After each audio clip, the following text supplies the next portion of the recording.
It's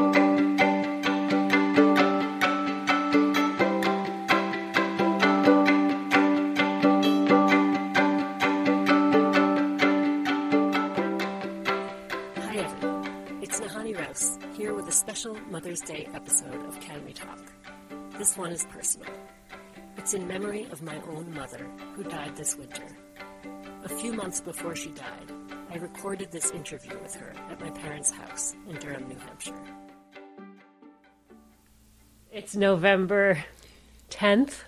Is that what we said? Yes. November 10th, 2024. And I'm interviewing my mom, Emma Rous.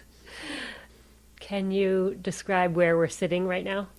We are in the main living room of a house Walter and I built over 40 years ago. Sunny, late fall day, leaves mostly down, beautiful, looking out the windows. My mother was into her second year of living with cancer. She was participating in a clinical trial, but we knew she didn't have much time left.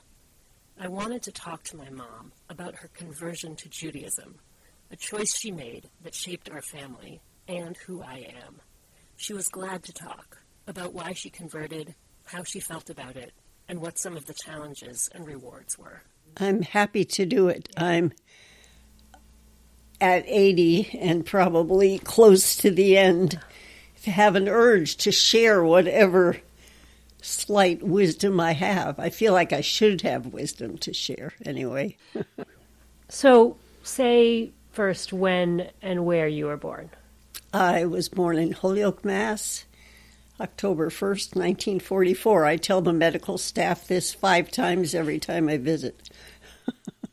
Can you start by describing the atmosphere that you grew up in, the background that you grew up in? Yeah, I think it's an important piece of understanding why I was able to convert and interested and ready to convert. So my mom grew up Catholic. She married my dad, who was Protestant and was done with the Catholic Church at that point. But the Italian and the food and the occasional Italian phrases thrown in, that was part of, my growing up. Yeah. After I was maybe 5 or 6, I remember it clearly, she stood up in church and joined the church and surprised my dad. But they weren't big churchgoers. I, however, got very involved with church. I went to Sunday school. I liked getting dressed up and going to services. I'd sit with my best friend. I sang in the choir. And as I got older, I got involved with Pilgrim Fellowship, which was the teenage gathering place. And I was selected to go to a state conference where I was elected as secretary. So I became a state officer in Massachusetts. And it was a real pivotal experience for me. It opened my eyes to social issues, particularly the civil rights movement was in high gear then. I graduated from high school in '62, so we were seeing nightly news about, fire hosing protesters and even worse, beatings. And my parents thought these were troublemakers.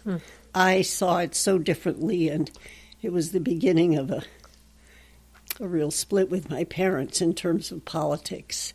But I always felt like I was on some kind of spiritual quest, and studying scripture and talking about it in groups was very meaningful to me. So the youth group was connected with those politics at that time for you? Yes, people in the state Pilgrim Fellowship officer level, and there was something called the Student Christian Movement. There was a lot of exchange between those groups. People would come back and report on what they had witnessed and participated in. They taught us the freedom songs.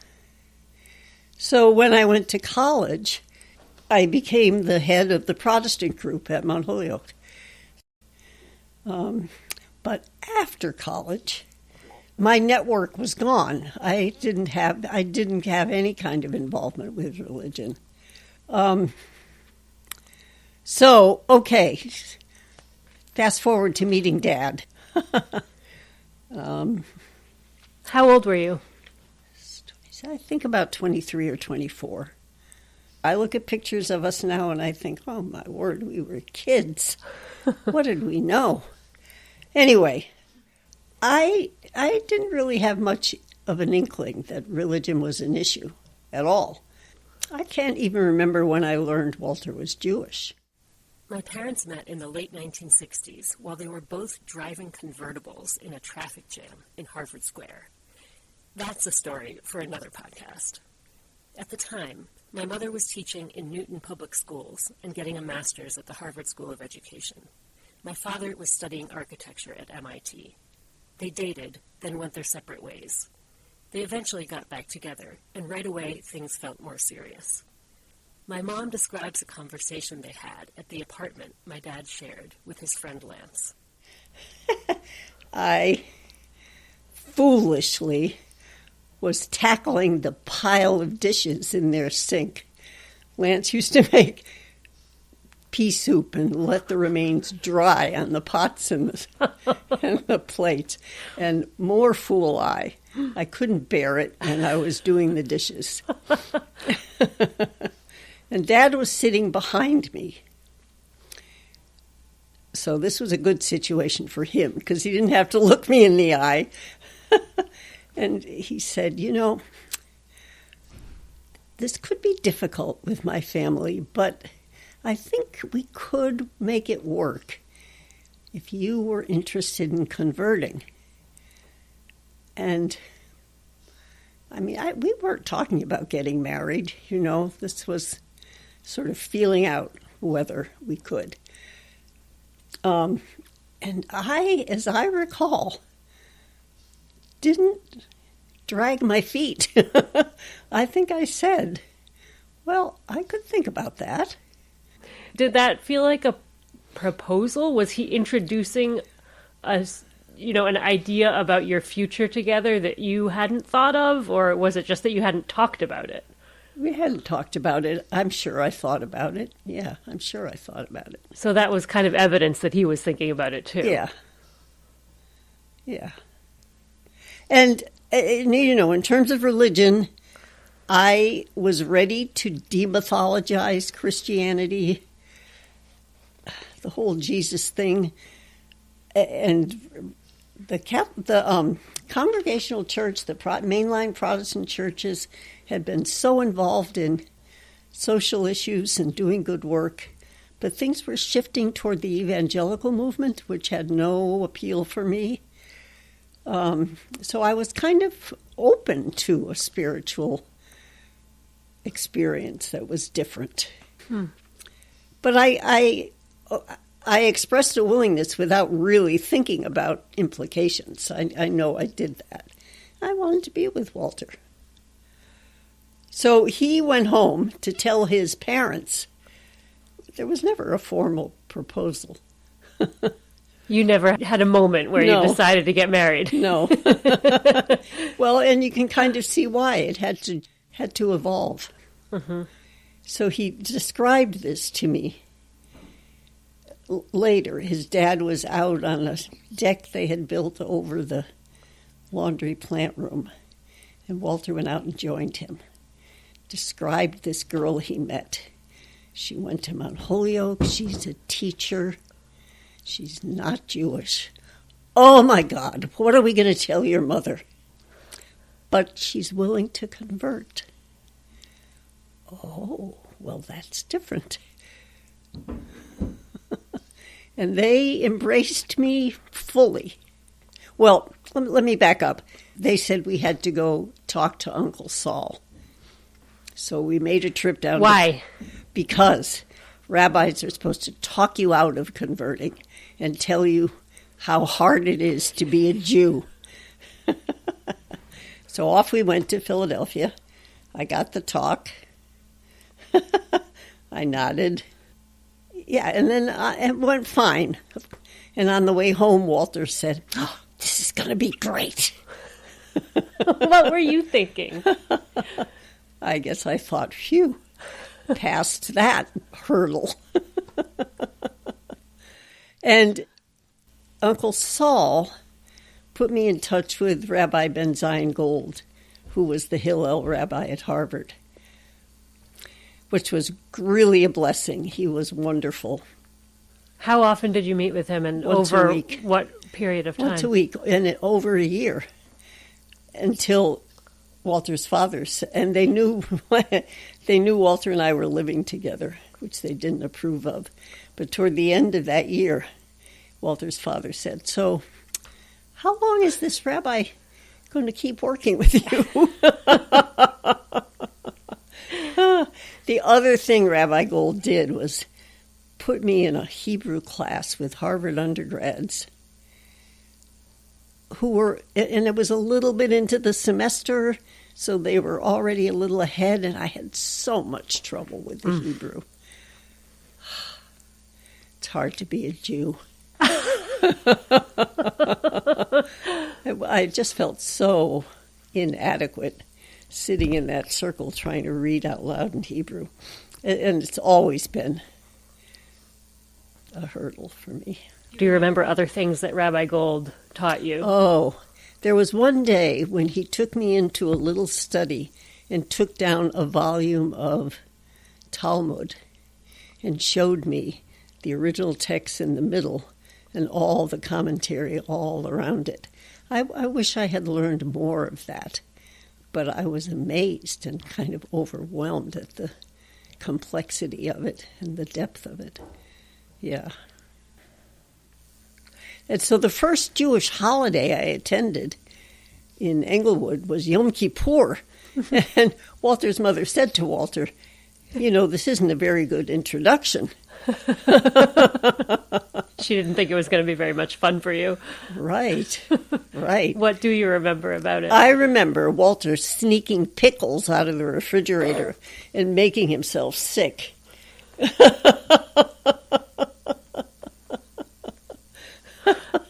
And long, long services. And the prayer books they were using at Walter's conservative shul were all Hebrew. I had no idea where we were or what was going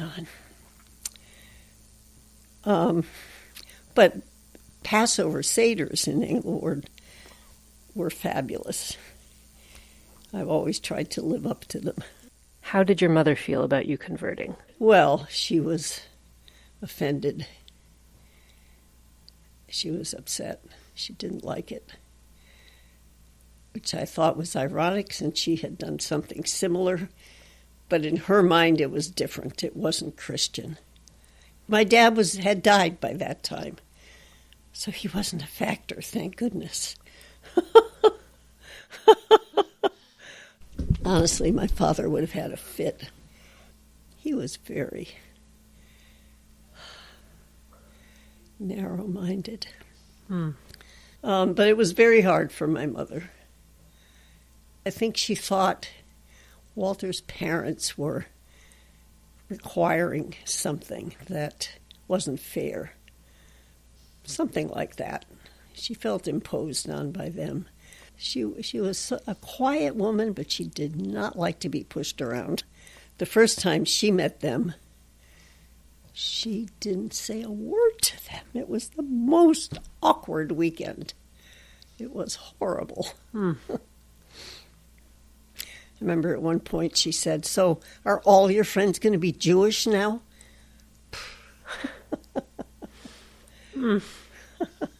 She was hard. She felt betrayed. Yeah. But that changed over time. Over time, she grew to love Walter. She adored him. She did. Yeah. How did you feel as you got deeper and deeper into learning this stuff and realizing, you know, Hebrew is really hard and there's a lot to learn and there's hard stuff and joyous stuff. And so how did that feel? As you... Well, and truthfully, Walter he did go to services with me every week, but he was not that into it. When I went to the mikveh, Rabbi Gold said, and Walter didn't come, it never occurred to either one of us that he'd want to be there. It was just something one more step, Uh-huh. Didn't have big symbolic significance for him. And I think I've told you the story about my Beit Din at my... Oh, no, I wanted to ask you about that. No one really explained to me exactly what was going to happen. Rabbi Gold had brought in these two old geezers from Cambridge who were charged to ask me questions. And Shavuot was coming up, so they asked me about the meaning of Shavuot. And I went on about it having been an agricultural holiday. And they looked at each other. I said, oh, and the giving of the Torah.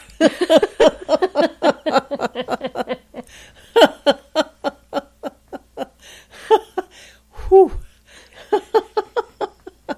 I kind of missed the main point. It sounds like you got right there. I got it.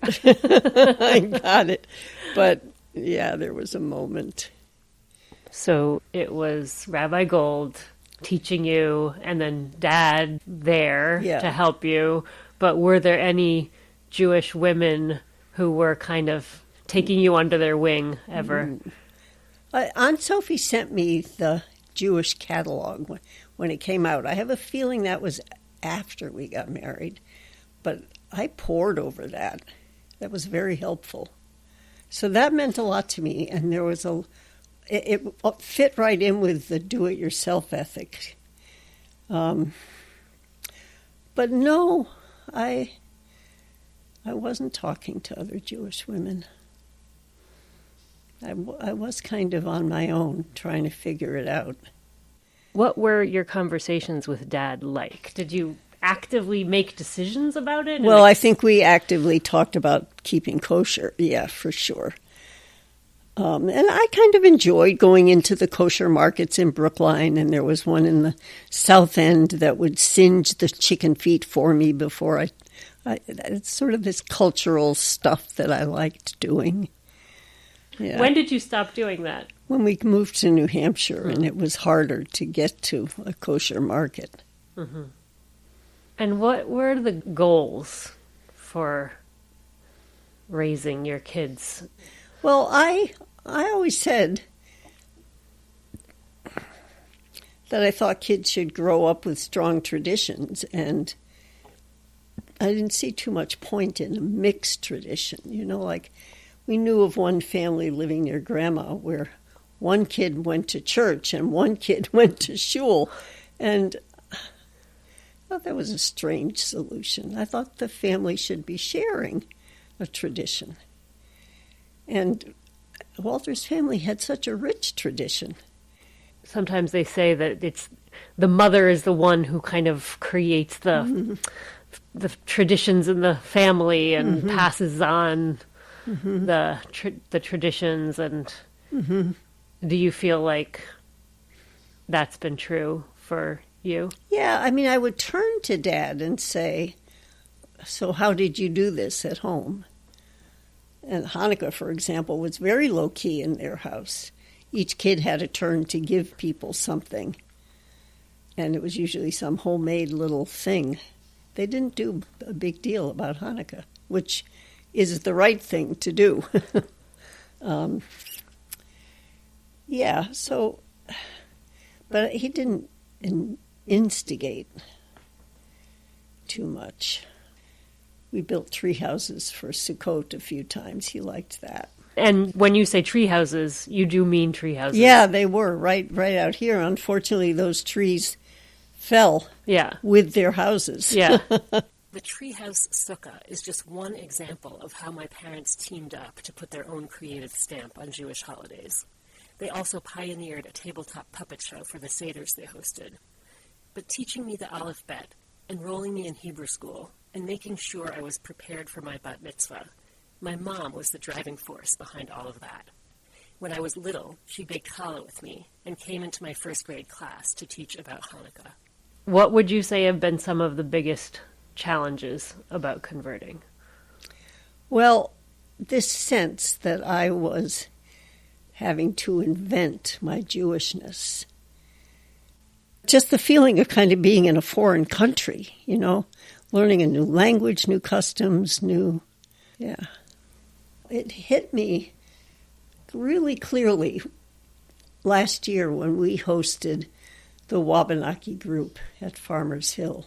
My parents were part of a dialogue and cultural exchange retreat that included people from the Wabanaki tribe in New Hampshire and Vermont. They had all grown up as assimilated Americans, and they were trying to recapture their Indian tradition. And they had to kind of make it up as they went along.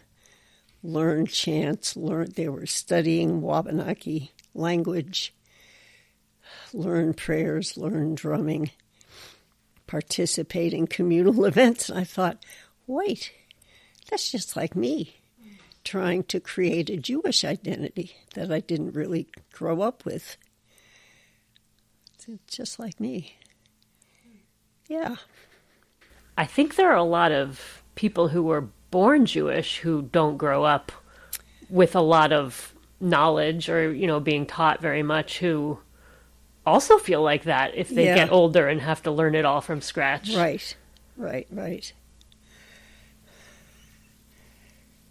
It's probably not a bad thing that Dad didn't have really strong commitments to certain practices or beliefs, because it left me free to make of it what worked for me.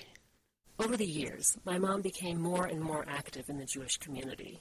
A lot of her involvement happened when I was already out of the house. She attended adult study classes at their synagogue in Dover, New Hampshire.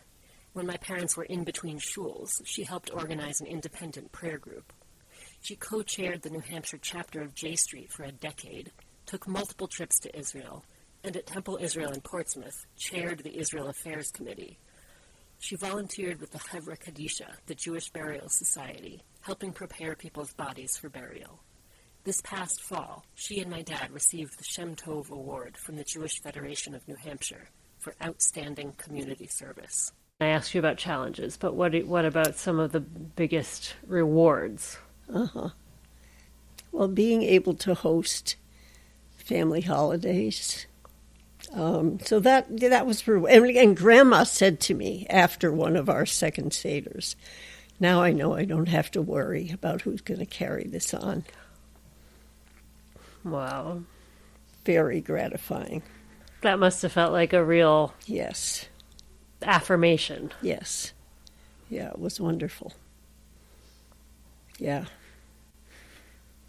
At what point in your life do you think you started feeling like a Jewish woman, a Jewish person?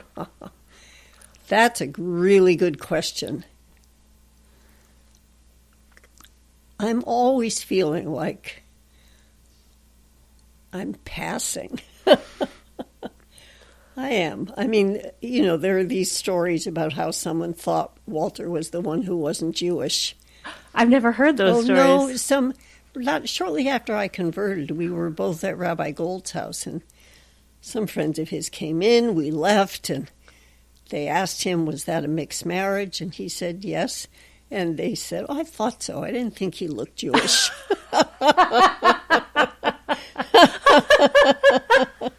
So he told us that story, and that was funny. And then when we got involved in Dover, people definitely assumed I was Jewish. And I often felt like I knew more about being Jewish than they did. You had studied. Yeah. Lots of people don't. I know. And I had Walter's family, as an example. But I always still felt like, oh yeah, I'm sneaking by. If I get called up to do an aliyah, I'm a nervous wreck. And playing the role I played on the Israel Committee always felt like, this isn't because I'm a convert. You mean your kind of left-wing stance Yeah. on Israel? Now, she's not really Jewish, Oh, so yeah, she yeah. wouldn't feel this way. Oh, well. But the thing is, the interesting thing is, the most conservative guy on that committee was also a convert. And I said to Harvey Sickoff once, so what does that tell you? Interesting. Yeah. Well, what does that tell you? That it's not because I converted. I guess, yeah. Yeah, but also that people who convert can take real leadership positions. That too, yeah. Yeah. That too. I mean, you've been Jewish for much longer in your life than you haven't. I've thought of that many times. I've even thought of it when it was kind of at the equal balance point. Yeah. Yeah. Yeah. No, I think the Hevra Kadisha tradition is beautiful. We should talk about that sometime and what to do with me. There are wonderful things in You Judaism. participated. I volunteered for the committee. I participated 3 or 4 times. It was holy work. I felt like it was so important to do. On the sort of seismic chart of your life of eventful things, where do you think converting to Judaism fits? Yeah, well, it's kind of foundational, you know. It's like it just bolsters my values. And you asked me if I really identified Jewishly. I think I do, in spite of this sort of lingering feeling that I'm not quite one of them. I think it's really foundational. I have no regrets about having converted, none at all. I mean, I think the rewards of seeing the life you live is very validating. And the things we've kept going as a family, I mean, that feels important to me. You said that sometimes you still feel like you're passing, but are there times when you don't feel like that? I guess I feel like I'm still someone learning to be Jewish. Yeah. But I have thought, you know, if Dad weren't here, would I go back? No, definitely not. I'm Jewish for good. It's my home. My mother died at home on February 1st. My daughter and I, my father, brother, and cousin had sung Kabbalat Shabbat at her bedside on Friday night, and she died just a few hours later. During Shiva, I reflected on the choice she made to become a Jewish woman, which shaped not only the rest of her life, but mine. I had always thought that my mother converted to marry my dad, and that is certainly part of the story. But as she articulated so clearly, this was a choice she made. She dove into Judaism wholeheartedly and was always learning, right up until the end of her life. Emma Rous, Ima Rachel bat Avraham v'Sarah, died at age 80 in Durham, New Hampshire, surrounded by her family. Thank you for listening to Can We Talk, the podcast of the Jewish Women's Archive. Our team includes Jen Richler and Judith Rosenbaum. Our theme music is by Girls in Trouble. Find us online at jwa.org/canwetalk or wherever you get your podcasts. This Mother's Day, I wish all of us a day of reflection and appreciation for the mothers and mother figures who have shaped our lives. I'm Nahanni Rous. Until next time.